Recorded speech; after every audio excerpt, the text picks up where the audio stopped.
ID கம்பெனிஸோட interview பற்றி சொல்கிறேன், தெரிஞ்சுக்கோங்க. ஃபர்ஸ்ட் ரவுண்ட் ஆப்டிடியூடாக தான் இருக்கும். உங்களுக்கு கோடிங் நல்லாவே வந்திருந்தா கூட ஆப்டிடியூட் சுத்தமாக வரலனா கண்டிப்பாக ஃபர்ஸ்ட் ரவுண்ட்லேயே வெளியே போயிடுவீங்க. அடுத்தது coding round. Based on the company ஒரு ரவுண்ட்லேருந்து 3 ரவுண்ட் வரைக்கும் வைப்பாங்க. இதில் உங்களுக்கு கோடிங் கொஷின்ஸ் கொடுப்பாங்க, அதை நீங்கள் சால்வ் பண்ணி ஆகணும்.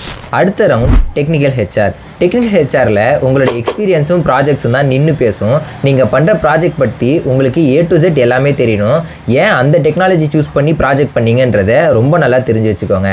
அடுத்தது ஹெச்ஆர் இன்டர்வியூ. ஹெச்ஆர் இன்டர்வியூவில் நீங்கள் கொடுத்து உங்கள் வாயால் மாட்டினா தான் உண்டு. ஏன்னா நீங்கள் இன்ட்ரடியூஸ் பண்ணுறப்ப என்ன சொல்கிறீங்களோ அதை பேஸ் பண்ணி தான் எல்லா கேள்வியும் கேட்பாங்க. உங்களுக்கு வந்து ஒரு ஃபீல்டில் இன்ட்ரெஸ்ட் இருக்குது அப்படின்னு சொன்னீங்கன்னா அந்த ஃபீல்டில் போகாமல் ஏன் இந்த ஃபீல்டில் வந்த அப்படின்ற கேள்வியெலாம் கேட்பாங்க. அதுக்கு அந்த சினாரியோ பேஸ் பண்ணி உங்களோட ப்ரெசன்ஸ் ஆஃப் மைண்டு வச்சு அதை நல்லா டேக்கிள் பண்ணுங்கள். உங்களுக்கு இதை பற்றி டீட்டெயில்டு வீடியோ வேணும்னா நான் ஆல்ரெடி யூடியூப்பில் போஸ்ட் பண்ணியிருக்கேன், அதை செக் அவுட் பண்ணி பாருங்கள்.